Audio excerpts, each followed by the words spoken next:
जय भीम साथियों। 4 तारीख को होली है, जिसे लोग कहते हैं होलिका दहन। क्या आपको इसकी सच्चाई पता है? तो चलिए मैं आप लोगों को वीडियो में बताता हूँ।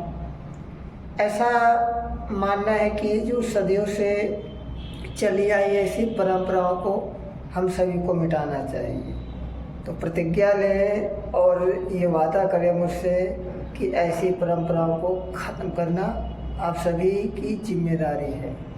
साथियों, एक ज़िला पड़ता है जो कि हरदोई ज़िला पड़ता है, जिसके राजा हुआ करते थे हिरण्यकश्यप। उनकी एक बहन भी थी होलिका, जिसका नाम था, और उनका एक पुत्र था जिसका प्रहलाद नाम था। साथियों, पहले के ज़माने में स्कूल और कॉलेज नहीं हुआ करते थे। पढ़ने की अवस्था में जब उनका लड़का होता है तो उसके बाद जब उन्होंने गुरुकुल में उन्हें पढ़ने के लिए भेज दिया, तो वहाँ पे सिर्फ राम कृष्णा राधे राधे ये सब करना सिखाते थे। और जो उनके पिताजी थे हिरण्यकश्यप, वो बुद्ध के अनुयायी थे। जब एक घर में दो विचारधाराएं फैल जाएं तो आपस में तनाव हो जाता है। तो उन्होंने कहा था कि अगर आप नहीं मानते हैं तो तुम्हें राजपाट कर छोड़ना होगा और हम तुम्हें निकाल देंगे।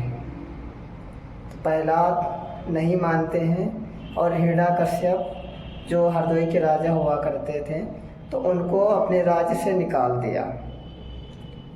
और जानते हो, अगर एक बार बाप को थोड़ा सब्र हो जाए, माँ को सब्र हो जाए, उनकी बुआ जी और बच्चे, क्योंकि भतीजे से प्यार करना बुआ बहुत अच्छी तरीके से, क्योंकि देखभाल भी करती हैं, कहती मेरा भतीजा है। तो जो उनकी प्रहलाद की बुआ जी थी तो उनका ख्याल और सब कुछ रखा करती थी। एक दिन कुछ ऐसा हुआ दोस्तों, जब प्रहलाद घर से निकाले गए, काफ़ी दिन आए नहीं, तो एक दिन तलाश में उनकी बुआ जी होलिका उनकी तलाश में और निकली ढूंढने के लिए।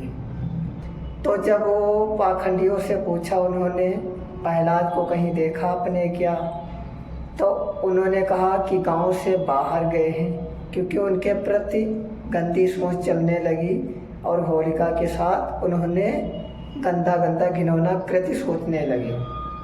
तो उन्होंने कहा कि मैं जाते हुए देखा है गांव से बाहर, ये वहीं गए होंगे। तो होलिका अपना क्या करे, थोड़ा दूर और गांव से बाहर निकलती हैं और धीरे धीरे समय भी बीतता जाता है। तो वो जिज्ञासा में जाती हैं कि मेरा अभी भतीजा मिलेगा, मैं उसे खाना खिलाऊंगा। जब वो चले जाते हैं वहाँ से, तो वो पाखंडी लोग उनके पीछे जाते हैं और जब समय का करीब होता है नहीं मिलते हैं और उनके साथ रेप जैसी घटनाओं को अंजाम दिया।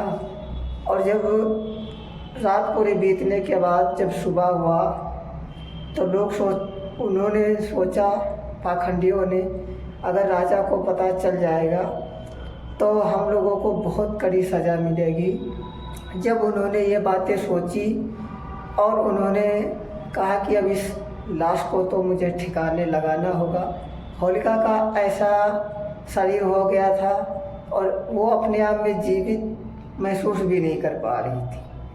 मगर जब समय हुआ सुबह का 4 बज के, क्योंकि मार्च के महीने में दोस्तों फसल ना ज़्यादा पकती है ना ज़्यादा सूखती है, तो उन्होंने होलिका को जलाया।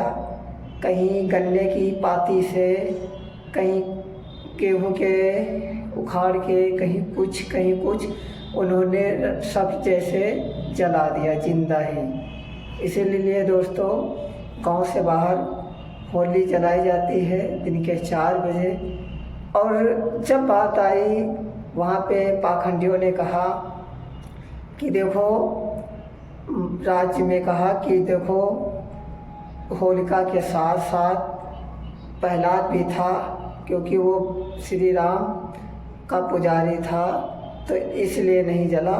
और होलिका बुद्ध की अनुयायी थी तो जल गई। जब उन्होंने राज्य में उन पाखंडियों को बुलाया और कठोर से कठोर दंड देने का प्रावधान किया। कहा कि इन्हीं के जो मस्तक है यानी ये जो मत्था है यहाँ पे तलवारों से काट दिया गया। काले कोयले से पहले मुंह काला किया जाता था दोस्तों, तो उन्होंने यहाँ पे 2 निशान दे दिए और उसके बाद गांव में टहलाने लग गए। इसीलिए उन्होंने कहा कि होली मुबारक। उन्होंने कहा कि आज अगर हमारी बेटियाँ बहन बेटियों के साथ हो रहा है, अगले के बार ऐसा ना हो। तो मुझे इन मनगढ़ंत त्योहारों को मिटाना चाहिए। ये जो मनगढ़ंत कहानियाँ हैं सिर्फ हम सभी के अधिकारों को छीनती हैं और हमारा सुकून सब कुछ छीनती हैं। तो आप लोगों की क्या राय है कमेंट बॉक्स में भाई ज़रूर बताना। स्क्रिप्ट लिखने में समय लगता है और ऐसे विचारधारा को कभी फॉलो भी नहीं करना चाहिए। जय भीम, जय भारत।